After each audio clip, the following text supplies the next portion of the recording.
This PSA was brought to you by the Peter G Show. You may have second thoughts after the show. But don't drink the Foster. We're really talented. We should get Oscars. Just pick out a car, for Christ's sake. No, hi, my name is Peter. Yeah, I want. Here's good. Yeah. Madam Perry. I need to get back in the genie bottle. Louis from Pennsylvania, you're on. He likes it.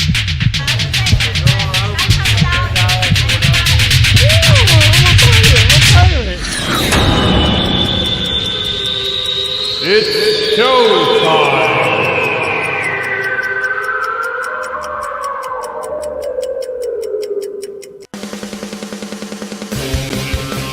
Peter G Show, Peter G Show, divorce dad, single dad, divorce dad, single dad, Peter G Show. That's right. It's showtime. Right here. Peter G Show, Wednesday. It's March. What am I hearing? I'm hearing stuff. There we go. Confusing. Got too much going on. It's Wednesday, March 1st already. Right here. Where has the time gone? I know where all the good times went. Good to be here. Great to be here. I was out this morning with my daughter, and we had to go do a few things prior, and it's the same thing. It's like I run into people, and when I see people and I'm walking by people, I say hello. I look at people and I smile. Okay, I look at them in the eyes, and I've taught her, and hopefully she's not going to change, but it's like smile. It's like some people, they're walking and they're looking at the ground and they don't want to make eye contact. It's like I try to make eye contact. I do, because it's the little things in life. Just those little things. And I had to go into the post office, and I saw this woman. She was, about 25 feet behind me or whatever, but I waited and I held the door. And then as she was walking in, another lady with a bunch of packages, and she's like, "Oh, thank you." It's like the little things. It didn't cost me anything, and I like that. It's just if I help somebody go, "Wow, that was nice," or something like that, and I'm not doing it for any attaboys or anything. I just do it because I just feel it's the right thing to do. But a lot of people I walk by, and this is I use this, I'm going to wear this joke to the ground, but they're going, "How you doing?" And I was like, I woke up. It's a good start. And they can think, it's a good start. I go, "You're damn right it's a good start." I'm grateful because not everybody gets that privilege. But it's March 1st, 2023, right here, Life with Peter G, the Peter G Show. I want to welcome everybody for tuning in as you start to gather. Gather round, children. I got a great show tonight. I do. I'm going to tell you real quick. I got Jules. She's going to be on the show in a few minutes coming up. And I tell you, she's a little over 200 days sober. She's been, into alcohol for years. And it just about killed her. And I watch people here and there, and Facebooks and LinkedIn's, and I watch people's stories, and I was watching her for quite some time, and I go, beyond that, I go, this is kind of deep, and I want to talk to this woman. And lo and behold, we put the feelers out, and we managed to get her on the show. And again, not a Hollywood movie star. We don't have to worry, just your people, life with Peter G, stories. Every day on Facebook. Pray for my mother. She's going into surgery. Pray for this. Somebody passed away. I can't say it enough. I talk about this all the time, and I truly mean it, because people want to be heard, and it's important to them. That's their family. I mean, it's important to them when they're showing you some good food, because there's something about it. And I want to talk about it because it means something to them and to me, and hopefully to you. So we're sharing stories. And tonight, Jules Gates is going to be on this show, and we're going to pick her brain and go back in time with her and talk about the process, because it's not being addicted to anything is a tough thing to beat. And we're going to talk to her about the whole process and where she's at and how she's doing, because it's no easy. It's a demon, and it calls your name every day, and I'm fully aware of it, and that's why we're here to talk about it. But that's coming up in a few minutes. And oh yeah, Guess what's happening next week? Guess what's happening next week? This one's going to be a doozy too. I swear to God. Author, where's she at? Deborah E. Clark. She's got a book that's just getting ready to pop. It's going to be hot off the press. And when I saw that she's got this book out and this is going to be and this was the title, I just about, it got me. I'm going, get her on the line. I want to talk to her. Okay. When parenting is too much, that's the easy part of the title. But then it goes on to say a mother's guide to balance when adoption, mental illness, LGBTQ plus, and divorce collide. And I was like, holy crap, what? Because I've done, I do a lot of shows on children or divorce and, just life. Again, life. We talk about people, mental illness, narcissism, anxiety, you name it. But when I saw this title, this is the first book I've seen that's got this smorgasbord of, to me, it's going to be an action-packed story and a nail biter, because I don't know how you have all this going on in one family, and so she's going to be on the show to talk about it Wednesday, March 8th, next week. Or if you're seeing the promos, Wednesday, March 8th, coming up soon. But Deborah E. Clark, and again, I don't even know where to begin with this. I'm trying to get into the read of it, and so far it's like, whew, how you survive this. Again, everybody's got stories to tell, and we're going to share them. So be there. It's next week, March the 8th. As always, I thank you for watching the Peter G Show, Life of Peter G.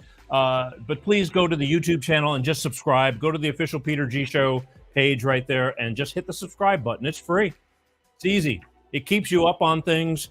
You can easily get to the main show. We don't do all the short clips on there, but you can go and see there's almost 300 shows on my YouTube channel. And there's A to Z. What doesn't float your boat this week may the next show attract you, and there's so many different things, and there's some fun too. We do fun. I like fun. But please go subscribe at the YouTube channel. And for those of you who watch the show and love the show but are too busy driving forever to go to work and working like a dog to pay the bills, I love you for that. But remember, you can go and just Google Peter G Show podcast, put an earbud in your ear, or listen to it in the car. You can listen to it on your phone, on the go. And, if you're at work, like, who wants to be at work? It's boring, right? So you put a little nonchalant earbud in and you can listen to the show, and it's the next best thing to being able to watch the show. So any way you want it, we serve it up, in a couple of different ways, and just so long as you get the message. And share, please, okay? I love you for it, I do. Anyway, but, all right. So here's what's going to happen. Coming up in 2 minutes or so, I'm going to have Jules on the show. She's raring to go. She's hopped up and, just chomping at the bit, waiting to let me unleash the stories with her. I can tell she's doing jumping jacks right now behind the scenes. I even think I saw a cartwheel or a backflip or something like that. I don't know what it was, but it was because she went by the screen so quick. But I know she's sitting in the back in the wings waiting to do the show. But we're going to be back in a minute. But first, like I said, I want to introduce you, and we'll hear a word from my sponsor, who is cleanstarproducts.com with their automotive fuel additive that helps you save gas mileage. And who doesn't want to save on gas, because gas is expensive? So I'll be right back. Let us help you with the high price of fuel. Hello, I'm Ty Thompson at cleanstarproducts.com. We can optimize your engine, saving you money and gas. Here's how. Our program works the same with gasoline and diesel engines. Whether you're using a car pack or SUV pack, the instructions are the same. Add 1 bottle to your engine oil, and each time you change your oil, add 1 bottle to the fuel tank each and every fuel fill-up. It's that easy. You get 10% fuel economy on average, lower emissions, and increased horsepower. DX1 sells for $2 an ounce, so for just a few dollars a fuel tank, you can optimize your engine, saving you money and gas. Come on, give it a try. It's the finest green grade oil in the world from a California environmental company. You're gonna feel it when you drive. Order online today, we'll get it out right away. cleanstarproducts.com/shop. Oh yeah, cleanstartproducts.com. I love these guys. They're really nice on top of it, but they got a great product because let's face it, folks, cars are expensive. Fuel, don't even get me started. I mean, it's never going to go down. I mean, maybe someday, but even still, you can still do better and take care of your car as well. But Clean Start Products, they got something that will help you get up to 10% better gas mileage. All you do is put this little bitty bottle right here into your oil change, and it lasts for the whole clean oil change. You put that in there, boom. And then with every fill up of your fuel, you put one of these bottles in there. It gives you better lubricity in the engine, helps your engine run with less friction, so less wear and tear. You know, cars are expensive. Again, I can't see buying new cars. I mean, it's a waste of money, but people like the style. But for those of you who need to keep those cars running trouble-free, it just does nothing but help. And why would you not want to do that? Take care of your body, and your body will take care of you. Same thing with the cars right here. If you want more information, just go to cleanstartproducts.com. They'll talk to you. Tell them the Peter G Show sent you. And again, it just makes good sense and saves you money, period. Why wouldn't you want to save and get better gas mileage? I mean, it's a no-brainer, right? I love those guys. All right. So as promised, let's take a break here. Let me catch my... I think I got Jules back on. I think she's through doing her acrobatic warm-up for the show. Smooth. Okay. Jules, are you ready? Shake your head for me if you're in the wings and raring to go. Hey, I got the nod, folks. All right, ladies and gentlemen, for your entertainment and for your better health, and again, we're sharing stories. I didn't want to even. It's not even entertainment. It's sharing stories, and she's going to bring one to you that I think is very beneficial. As I said, I haven't done anything like this since November, and I'm going to start doing a few more of them as well because everybody's got a little bit different story, but all roads lead to one. So without further ado, ladies and gentlemen, my new friend and from the great state of Texas,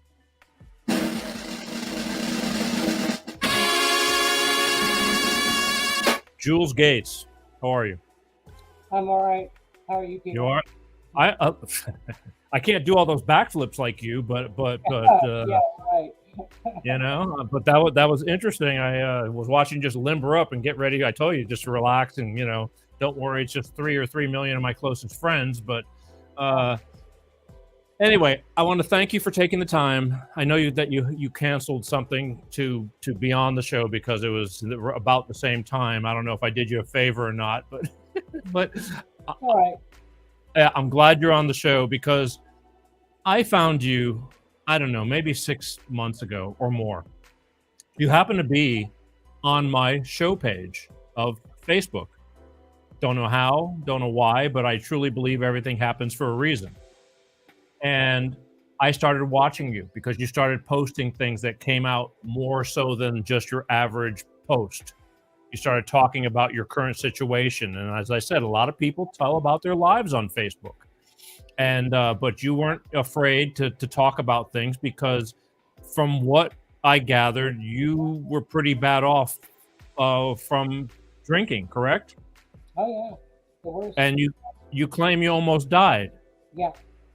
Why don't we just go take a little step back, tell everybody in a brief synopsis who you are, what you kind of do or what you did and how you got to where you are right now to where we're talking. I mean, if you can just, and then we'll go back and we'll pick it apart, but just a little overview, if you don't mind. Okay, sure. I am in Texas. I'm a medically retired, prematurely retired, tenured professor. I was at a job here for 20 years and had to resign because of severe illness. I was hospitalized for a year and a half, starting in January of 2021, with a long string of lethal diseases. I had completely lost my immune system thanks to alcohol. And so I caught everything, and including COVID. That was only one of many things I caught. And so I am retired. I'm in rehab. It's an online rehab. It's called Lion Rock. And I did overdose on August 3rd, 2022, and nearly died. Thank God my friend Sharon, who is a nurse, had been coming in to help because at the time I was disabled. And so she would come in to help me with the cats and the house. And by that point, my drinking had escalated higher than ever. And an event had happened that sent me over the edge in addition to other recent events. And I drank, I don't know how much, but she found me on the floor, and the medics came and they put me in the hospital. And I have no idea what they did, but they and she have told me that they were saying she should have been dead. And so the next day, next 72 hours, as a matter of fact, I spent time doing research to find a rehab, the right one. And I did find it. And by the next Monday, I was in it. And so now I've been sober for 209 days. I have restored my health thanks to my own efforts and my own research. And the rehab has been invaluable. And it is the first time I have ever been successful with this for this long. Let me ask you something. What was your alcohol of choice, or did it matter? You would get your hands on anything? No, it had to be vodka. Vodka. Mm-hmm. You know, it's interesting because I was telling you prior to the show that I've got friends who have gotten clean and everything, and a lot of them were from the vodka world. Yeah. We used to call it see-through. See-through. Right. What is so addictive about vodka more than whiskey? Or, I mean, I don't know. It seems to me like that's a alcoholic's choice preference. It really has no taste. And some people didn't. I think it does. Well, you're a lightweight.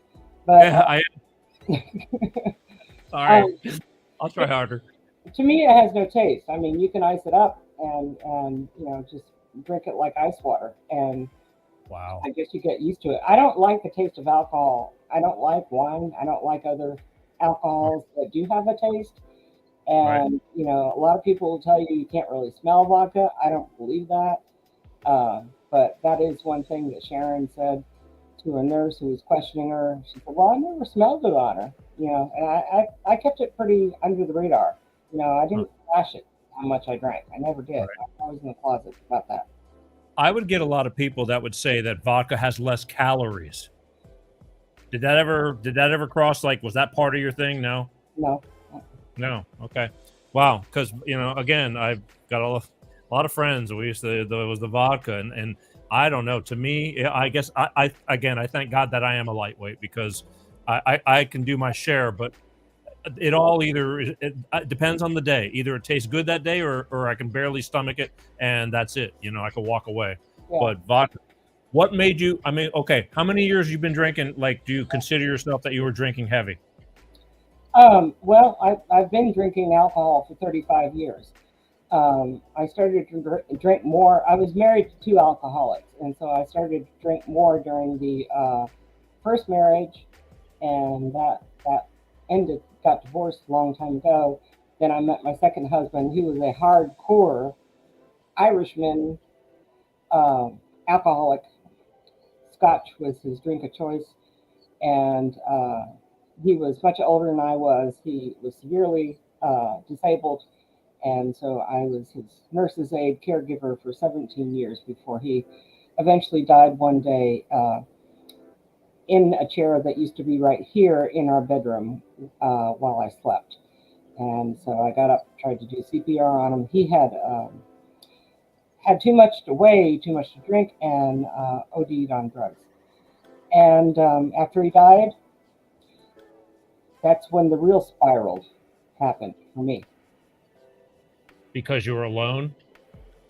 Well, a couple of things had happened. I'd had a gastric bypass surgery shortly before then that went awry, terribly bad, and it was followed up by 2 emergency surgeries. So I was a big mess. I'd literally been ripped open for that, and I had a home nurse and everything. And he died soon after that. And that's when and then all of a sudden I was all by myself. I was a widow. I still had, tubes and stuff coming out of me, and working really, really hard full time as a tenure professor. Had to figure out how to, how do you do this by yourself exactly? Because I've always been with somebody, So it was like two people who could figure out how to, make life work, sort of. How many years ago was it when your last husband passed away? I mean, so you're drinking. I mean, I guess what I'm trying to ask is, when did the drinking really pick up to where you started getting full blown? But you're functional. Yeah, 2012. 2012. Yeah. And you were a working professional, correct? Yeah. And you not just working at Walmart. You were a professor. What were you? Yeah. Mm-hmm. Wow. Yeah, I'm what you call a functional drunk. I worked very hard and I was very successful for many years. And then there was a period of time for 6 years where I was bullied by a boss, and the drinking really escalated then, and it just never improved. I mean, it just got worse and worse. And then I started to get seriously ill starting in about, I guess, 2017. And it peaked out at 2021 and 2022 when a number of things almost killed me. And by then, my mother's Alzheimer's had kicked into full gear. And all that, and being forced to resign really tripped it off. So you had a lot of things going wrong around you, and that took you into a deeper dive. Yeah. Mm-hmm. See, I know it's tough. I mean, I don't think anybody, willingly wants to be, but so you felt that just being under the influence, I mean, just being buzzed, all that just numbed you. I mean, what was it? You were just zone. It would take you away from that world. Yeah. And a lot of people drink or use drugs for the same reason. Yeah. And the number one response that therapists will get out of us is, how did you feel during that? And they talk to us a lot about coping skills and problems that we had. And well, we all did it because we couldn't cope and we didn't want to feel anything. And so you get drunk enough, high enough, you're going to be numb. You're going to be, you want, and you don't have to deal with it. You just put it out of your mind. Huh. And I had just way, way too much to deal with. So, and I never learned how to cope with the massive, I've got 5 complex traumas throughout my lifetime. I never learned how to cope with any of them, except to drink. At what point, prior to you just about ODing from alcohol, were you already going to any kind of like programs, or you just like, that wasn't in the picture? You weren't trying at all. You just kept on drinking. I had tried to stop before, and I had a few times. One time I stopped for a boyfriend. A couple other times I stopped for my daughter. And the last time I stopped was when I had COVID, and they helped me with it, actively helped me with it, while COVID was killing me. And so I was in there for a while with all that. And when I came out, I was sober physically. There's more to it than physical. There's a great deal that goes on in your mind that controls your behaviors, and it gets hardwired after that long to the addiction. It's permanent. It becomes permanent, and it causes you to have triggers and misbehave and relapse. I mean, I was talking again. I was sitting last night. Because I was telling my daughter who you're going to be on the show and what the show is going to be about, and about addiction. And for a young, she's not a child anymore. She's 17, but it's amazing. She constantly amazes me because she knows more than I think she knows. And she comes out and says, "Well, addiction's kind of almost hereditary or anything like that." Was there anything like that in your family or did you just pick it up because you were surrounded by it and you just joined the club? No, neither. No to both of those questions. No, nobody. I had no genetic influence, no heredity. Nobody in my my biological family ever drank. Both of the husbands did, and so that was certainly a sociological factor.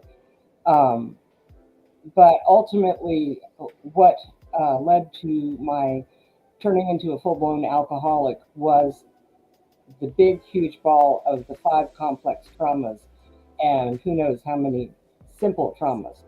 Simple trauma is one catastrophic event. A complex trauma is when you have something that goes on for years and you just have to survive it. And so those are what turned me into an alcoholic. Because I know it's a, the mind is a very powerful weapon, and even now that you're clean for 200 days or more, 209, I think you said, and you're counting those days too, because that's a giant step, considering, because it becomes a habit. Just like, I used to be around an old man that smoked like a freight train. Every time he finished smoking, I could hear the big lighter. It was flipping one after the other because it just became a movement habit. It was just a habit. It wasn't that, and I can hear that, and I can hear the glass of scotch hitting the table, the wooden table, because it just became this. It's like, I got to be doing something, and you're not even aware you're doing it, but you're doing it because it's just normal to you. Right, yeah.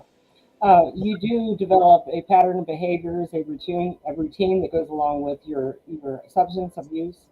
And right off, I broke part of that by replacing my vodka glass with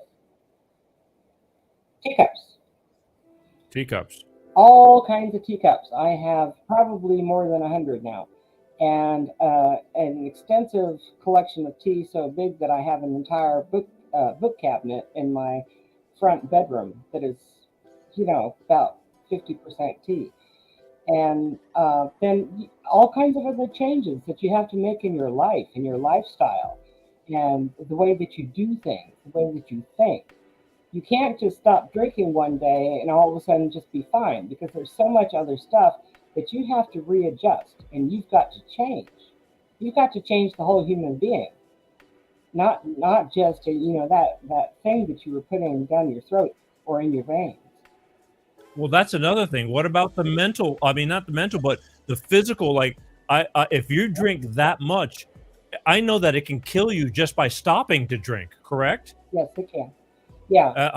How did it work for you? I would never suggest to anybody to go cold turkey if they're a serious alcoholic like I was, by themselves.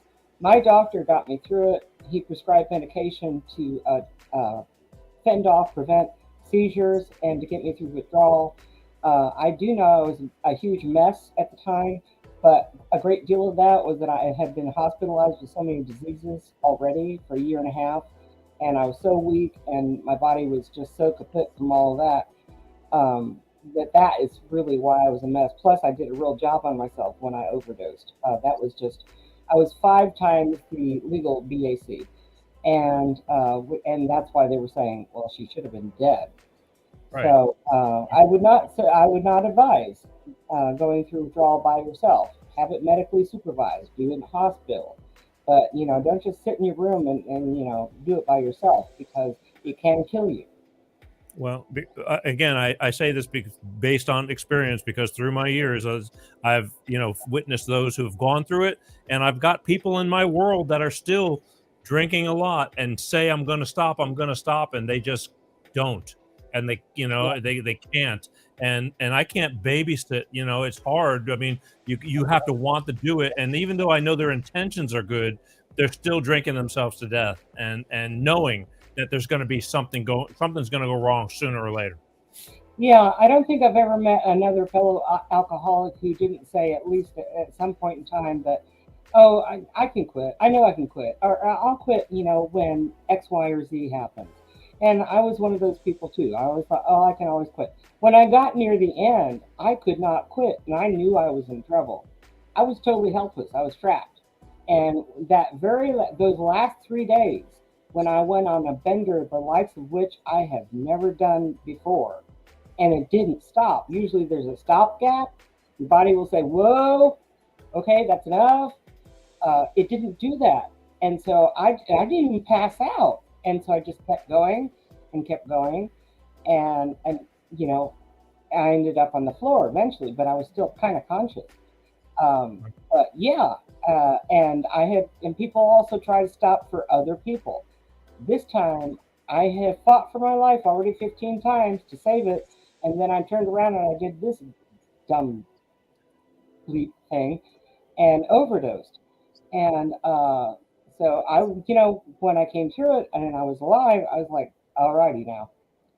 And that's when I got on the computer and looked for rehab. And I said, I quit. That's it. No more. And I didn't ever again. Would you define that as, I guess, what I learned before is your moment of clarity? Oh yeah. I Yeah. mean, something spoke to you at that point finally.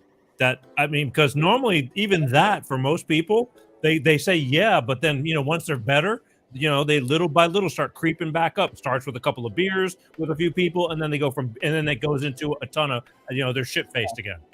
Right. Yeah, it has to. Other people I know have reached rock bottom in other ways, but for me, it had to be that. And plus, I had lost so much. My daughter stopped talking to me for a year. I had to resign from my job because alcohol had killed my body so badly that I was no longer able to work. So I lost my profession, which meant I lost my identity because I wasn't a human being, I was a human doing. I didn't know what I was without being a tenured professor. What the heck is that? So I was having a major identity crisis.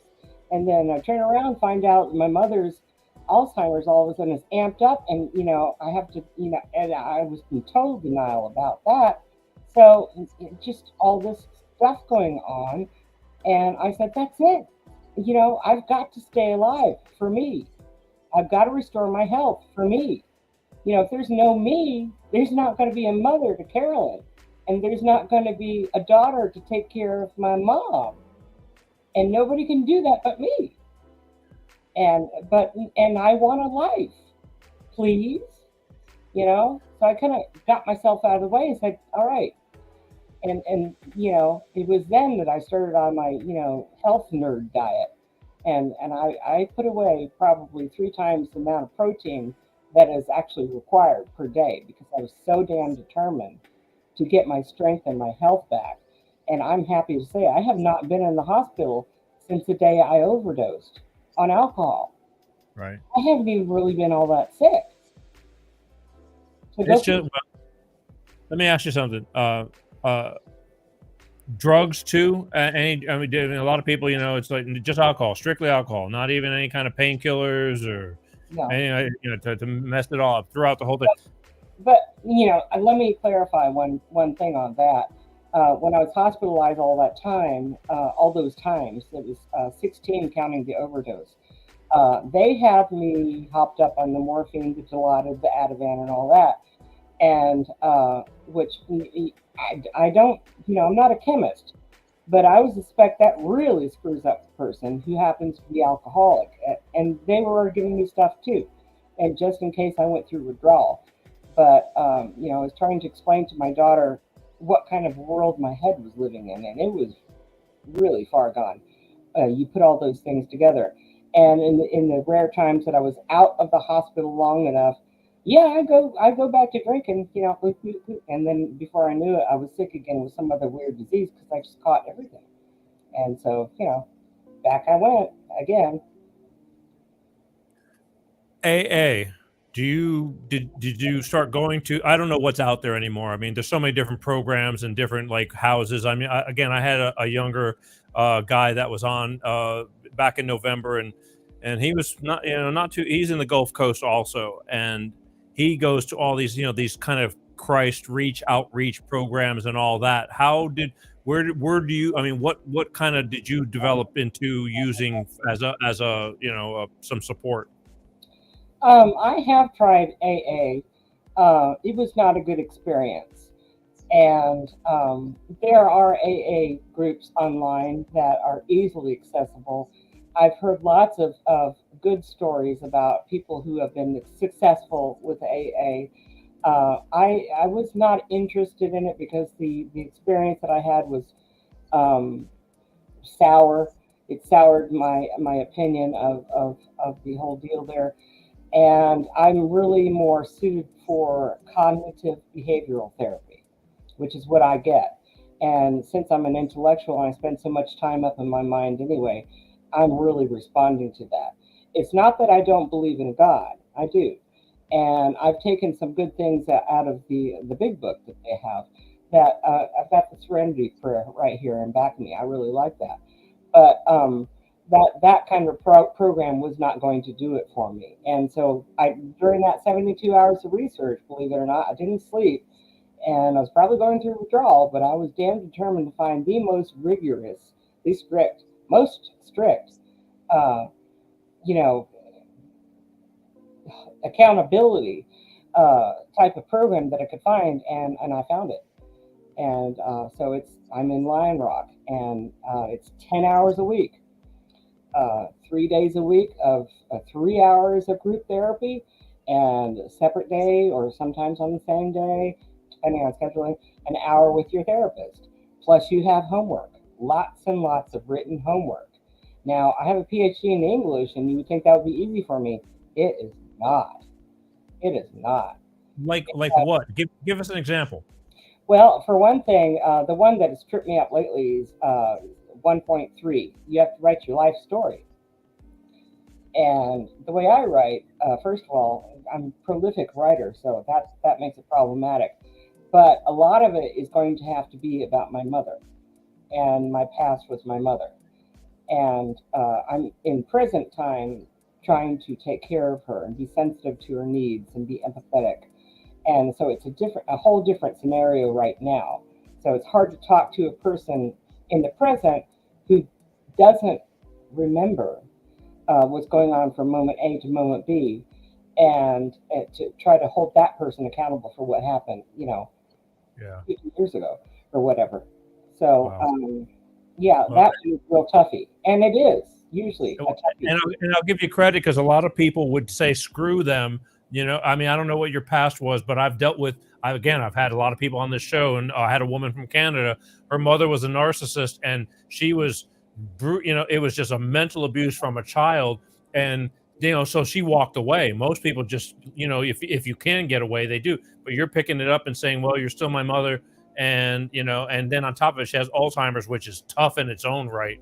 I mean, I don't know what's worse, having a cancer illness or having, something like you walk away and they don't even know who you are.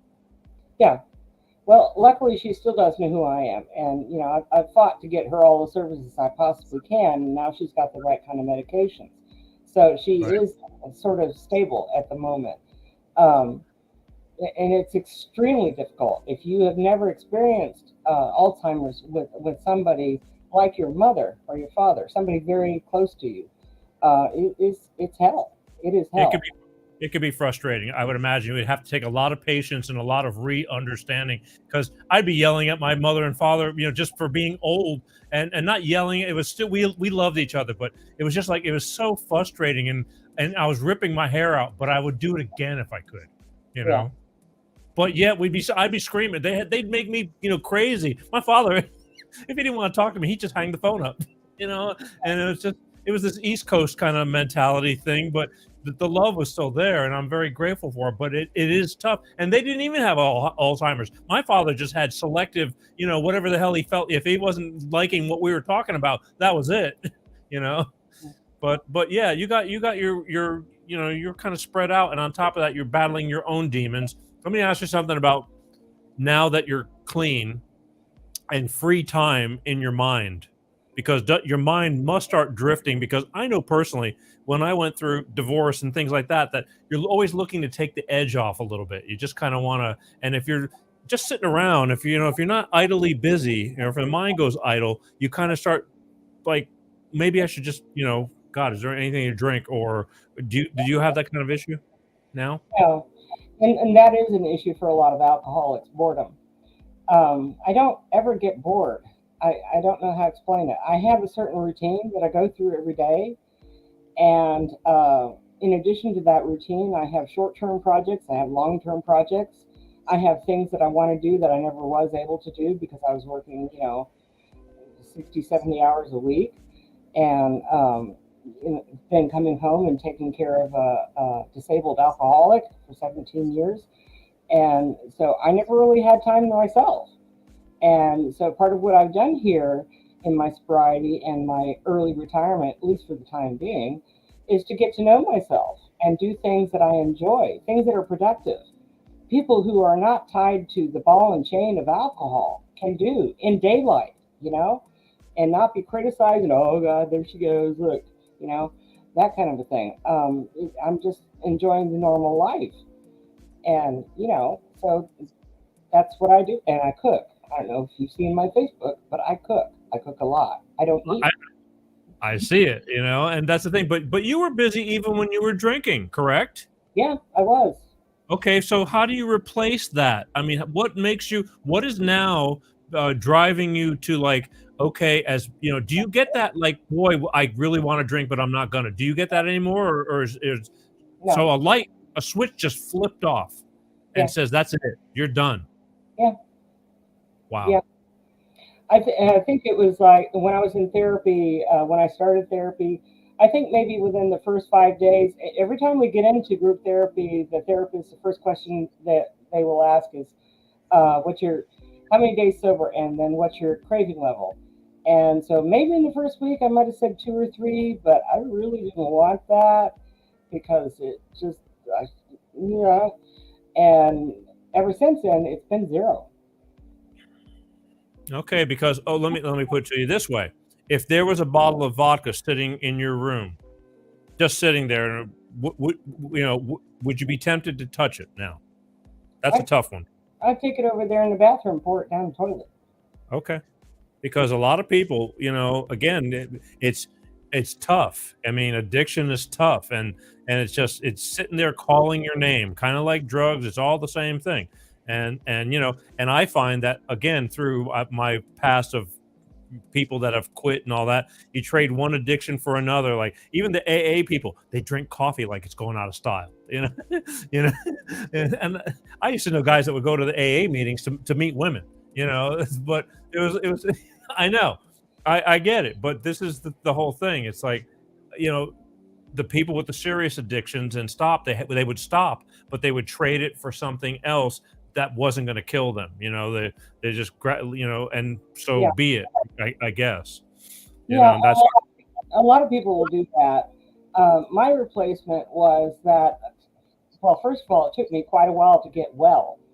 And being an academic, I'm a natural researcher, so I did a lot of research. I have rheumatoid arthritis due to alcoholism. I also have 4 other autoimmune diseases.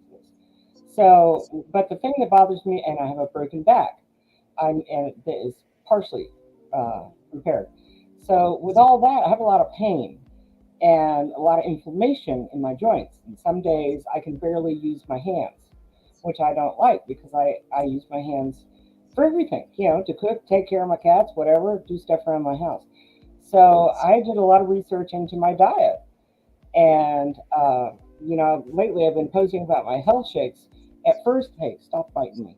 I would call them protein shakes, but now they're definitely health shakes now. I mean, I put everything in them, natural things and also supplements and stuff like that. So that's been one major long-term project. But I've had a lot of others along the way. When you're always at work, there's all kinds of stuff that you always mean to do on the weekends, and you never get around to it because you just sleep, or in my case, sleep and drink, and or take care of my husband, when he was alive. So there's all kinds of stuff. I mean, I paid this. The first thing I did when I retired is I paid this house off completely. There wasn't much left, but it's mine. And so ever since then, I've been fixing it up, little projects here and there. If I'm too weak to do it, I'll get a friend or somebody else to come in and help me do it. So I don't know. My replacement is life. I'm learning how to live. I get it, but again, I'm going to ask you one question before I get to what's changed. When you were drinking, if you were out of vodka and you were pretty wasted, would you get in the car and go get more? No, I was, and most serious alcoholics are like this. I was meticulously organized about that. When I went on trips to the alcohol store, I never drove. I always took a cab. And I would buy the big bottles of vodka, huge, Yeah. uh, nine per trip. So you stocked up. Yeah. So when I got down to the point where there were only 2 bottles left, I would schedule another trip. So I was never out. Wow, And that's serious. I have a Texas Roadhouse right in the back of my house, and I've been over there a few times. But the problem is I can't really walk back, so I didn't go over there anymore. But in a pinch, I could have gone over there. Just checking, because again, I know a lot of people that they'll get really, I mean, they're plastered, and this is what scares me the most. And they're driving, and if they don't kill themselves, they'll kill somebody else as well. And you know how many times that happens way too much. And this is why our laws are, supposedly as strict as they are, because there's so much damage, and nobody willingly wants to do that. But when you're in that state of mind, there's no reason. There's no rhyme or reason for all that. Well, I knew, I think part of the big thing with me is I knew all that. It's just not a good idea. I have a red Mustang. Well, you're better than some, because again, when you're plastered, regardless of your sensibility, it kind of goes out the door for most people, Well, and also I was a tenure professor, and imagine the humiliation of getting a DUI. Again, when you're plastered, though, sometimes that doesn't, that those thoughts, I mean, you're obviously, bypassed most of those thoughts, but and stayed, a little bit smarter, even though you were, wasted. But a lot of people, they could be freaking senators or what. In fact, most senators, they got more DUIs than anybody else, Well, but I think maybe that's because they figure they can get away with it. I didn't think I could get away with it. yeah, So, and the punishment's steep, Yeah. it is steep. And again, more about hurting somebody and or yourself. But when you're that wasted, you're thinking you can do it and there's no problem, until the next day, if you make it through. Let me ask you this. Being that you're, God, time is flying. Being that you're in the position you're in now, that you've stopped drinking, you got a lot more clarity. I'll use that word again. Your thinking is a lot more clear, and you're going through all these steps and your programs and all that.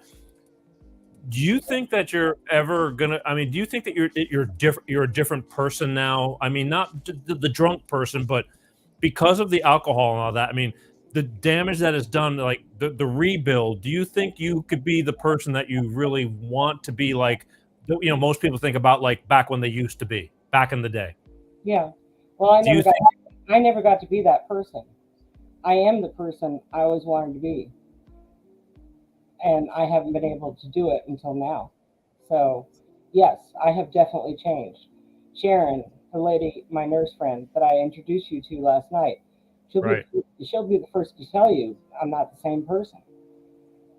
And many people have said that about me, and I don't really get what they're saying, but in a way, I guess I get what they're saying. I mean, how can I know the difference? I was drunk all the time, That's my point. But I mean, do you think that it took? I guess what I'm saying is, like, you're in your strive now to get it all back together, get your health back together, be more functional. You probably have some aspirations and goals now of things that you want to catch back on. Do you think that alcohol took something away from you that you might not be able to get back? Not really. Okay. I know that sounds weird. It's not fun having rheumatoid arthritis, but my next plan is I'm going to finish out this rehab. I'm going to do it for an entire year. I don't have to. I can stop anytime I want, but that's what I'm going to do. And after that, I'm going to pursue a license to become an addictions counselor. I'm very passionate about that.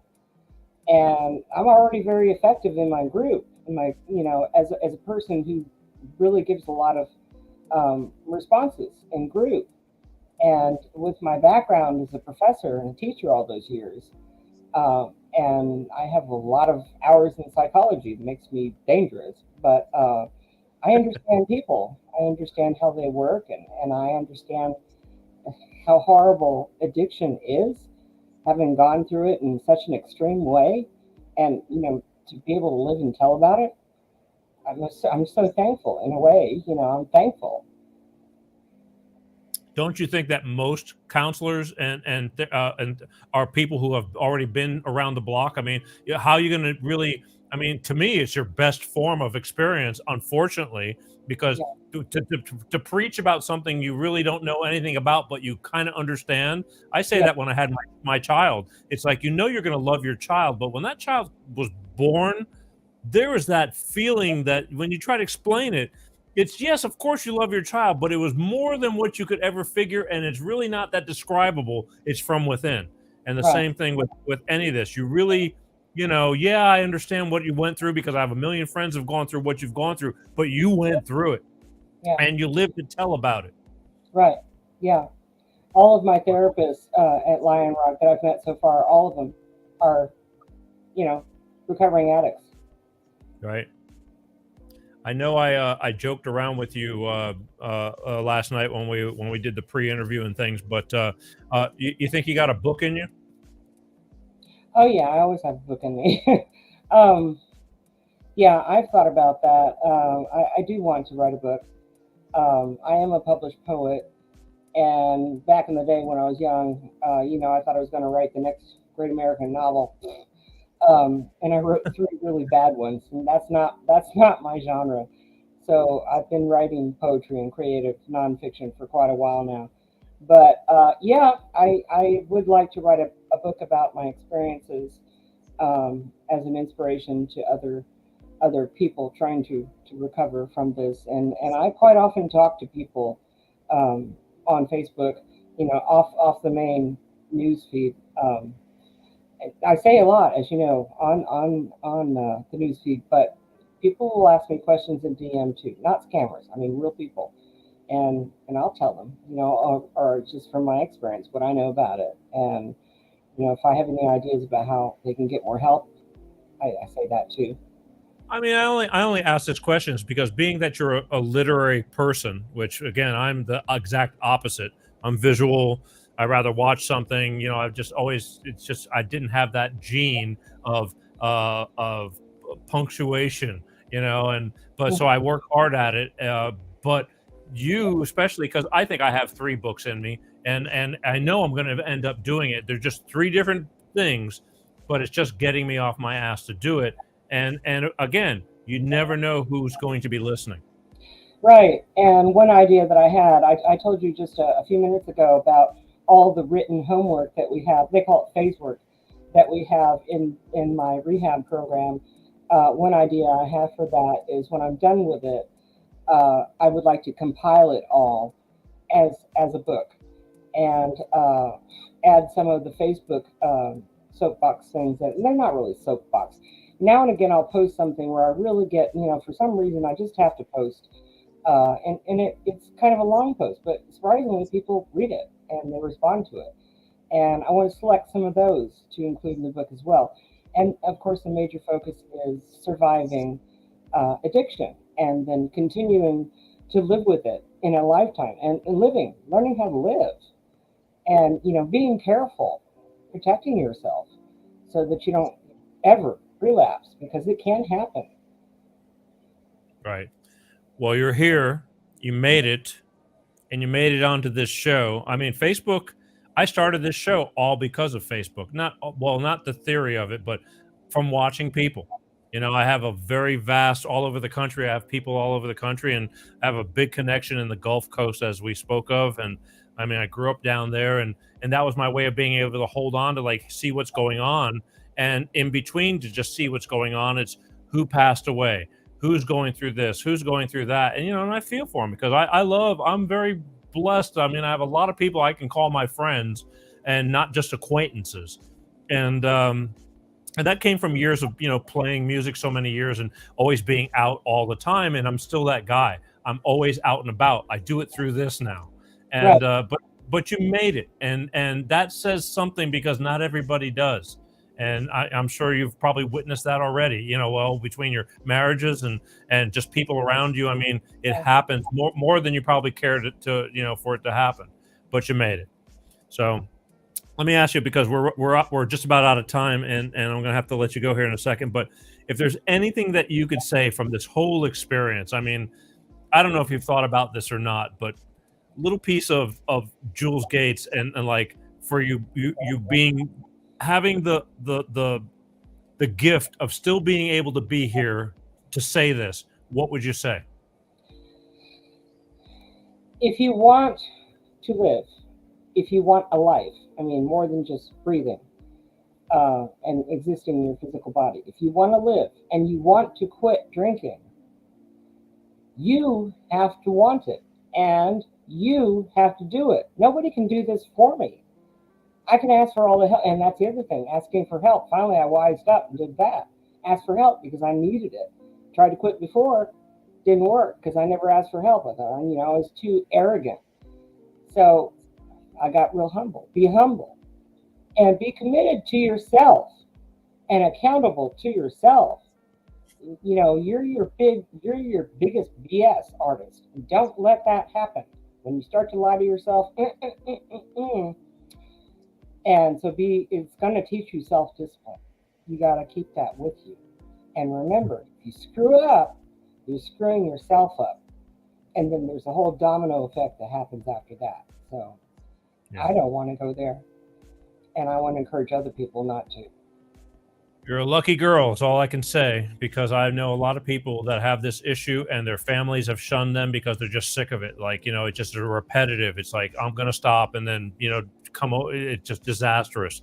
And it's personal to me too, because there's a lot of people in my life that are friends and I'm close with, and I'm watching them just going, they just, I'm sure they would if they could, but they can't. And I don't know how you stop it, but you're one of the lucky ones, is all I can say. So I want to thank you for taking the time to be on this little old show, and I hope that the message that that you're opening up and sharing will live on to go a long way. And if we help a few people, I'm good with that. Again, you just don't know how far that this stuff reaches, but that's why we do it. Because again, if you didn't come on, we would not have this. And it's like, you have a gift. Obviously, you got the gift of surviving this and living, and here you are. So I thank you for it. Thank you.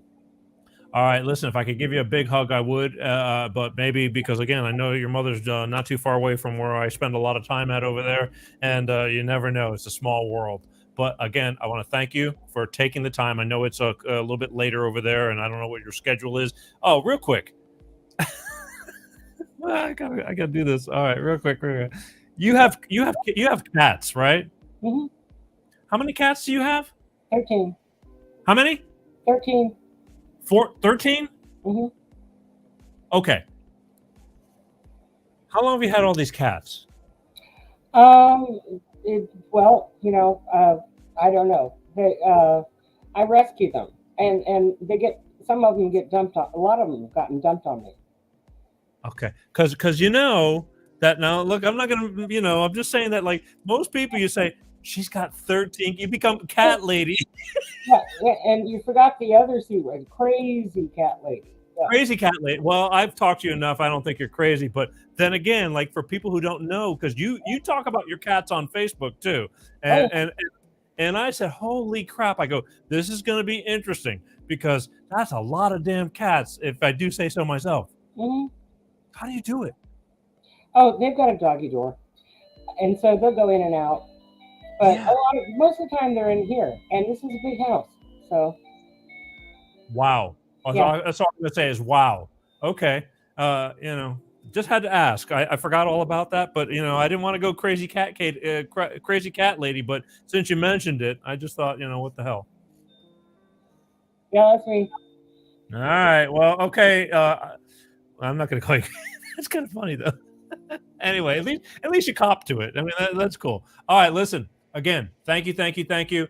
And we'll be in touch. And again, the show lives on. Share it with your friends. You'll have a whole bunch of little short clips. And I know I'll be talking to you after the show, because now we are forever, encoupled because of your kindness to come on and pretty much open up your life. And a lot of people don't want to do that, so it takes a lot of guts. And I thank you.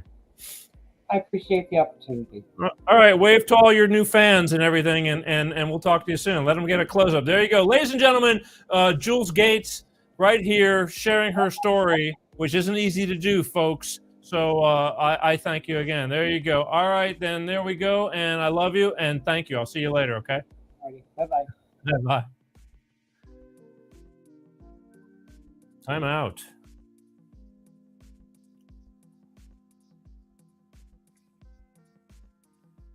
If you think for 1 minute it's easy to come on and just open up the can of worms and unveil your life and just talk about your downfalls, because you know how social media is. Most people want to talk about how great life is, even if they don't have a great life. And then you get some of the superheroes to come on, like Jules, and talk about what almost killed her. And she lived to tell about it, and she wants to tell about it. That's balls. All right? I thank Jules for coming on. I do. Share it with your friends, people. I know everybody's got somebody in their life that they need to save or help. Can't save people. They got to want to save themselves. God knows. I've been through it, still going through it with people that I love. And then, you just can't 24/7 babysit somebody. They got to really want to do it. But sometimes, unfortunately, it happens way too late and it doesn't get done. I've lost a lot of people that I loved very much. Friends, played music with or whatever. I mean, and just went down the wrong hole and they just couldn't stop. And I get it. I totally understand it. I don't like it, but it is what it is. So thank you, Jules. Don't forget next week, speaking of doozies, don't forget next week right here. Deborah E. Clark's going to be on the show. She's got a new book. This is going to be another challenge for me right here. This book is going to be more than what I think I've able to bite off the chew. But when parenting is too much, a mother's guide to balance when adoption, mental illness, LGBTQ plus, and divorce collide. I mean, this is a plethora of all mixed into one. I've never had this. And this woman has gone through all this as a parent. And she's going to be on this show to talk about it. So you might want to mark this on your calendar and tune in next week, because this is going to be the mother of all my children parenting. I've done a lot of shows, folks, with doctors and all kinds of parenting and this and that, but right here. And this book is hot off the press too. It's just out. I got the pre-order. She sent me a pre-order. And this is March 8th, Wednesday. When parenting is too much. A mother's guide to balance when adoption, mental illness, LGBTQ plus, and divorce all collides. That's a mouthful. That's a brain load full. That's a lifelong full. You might want to tune in and check that out. Anyway, my name is Peter G. I want to thank you for those who have watched and for those who will be watching in the future and for those who will be listening to the podcast. But don't forget, go to YouTube, go to the Peter G Show on YouTube and just hit the subscribe button. It's free. It's free. Can't be any better than that. I'm going to keep it that way as long as we can. One day there's going to come a point when life is going to change and I got to answer to people because they're paying me ungodly amounts of money and all that kind of stuff. But right now, it doesn't matter. It's because, right now it's just a dog and pony show that I love and I will continue to love. I'll always love and grateful to you guys for paying attention. But again, if you can't watch the show, go listen to it on podcast. Google Peter G Show podcast. You can listen to it on your phone while you're in the car, when you're at work, audio only podcast. But it's the next best thing to being able to watch. I love the viewers. I'd rather have you watch because sometimes part of this show is very visual. There's sometimes when I'm like showing you things and, it's hard to get the joke across or something like that. But again, I do thank you. That's basically it. I want to thank my sponsors from Clean Start Products because I love these guys because they're actually nice people and they care and their product is in California EPA, it passes the California emissions, and it's a great product that helps you get better gas mileage for your car with their DX1 driver right here, folks. Oh, yeah, DX1 driver. Little that is. and it makes a big difference. And why not take care of your car? But again, the fact is that, you know, it saves you money. So, and you know, cars are expensive. I can't say that enough. But on top of that, they, you know, they mean what they say. It does what it, you know, it's supposed to do. So don't forget to check them out. And I thank them for knowing what I do on this show and still sponsoring me. So I, you know, anyway, my name is Peter G, and thank you for watching Life with Peter G, the Peter G Show. We'll be here next week with, like I said, a nail biter of a show, and I want you to tune in. But until then, as always, I do. I love you guys. Peace out. Peter G Show, Peter G Show, divorce dad, single dad, divorce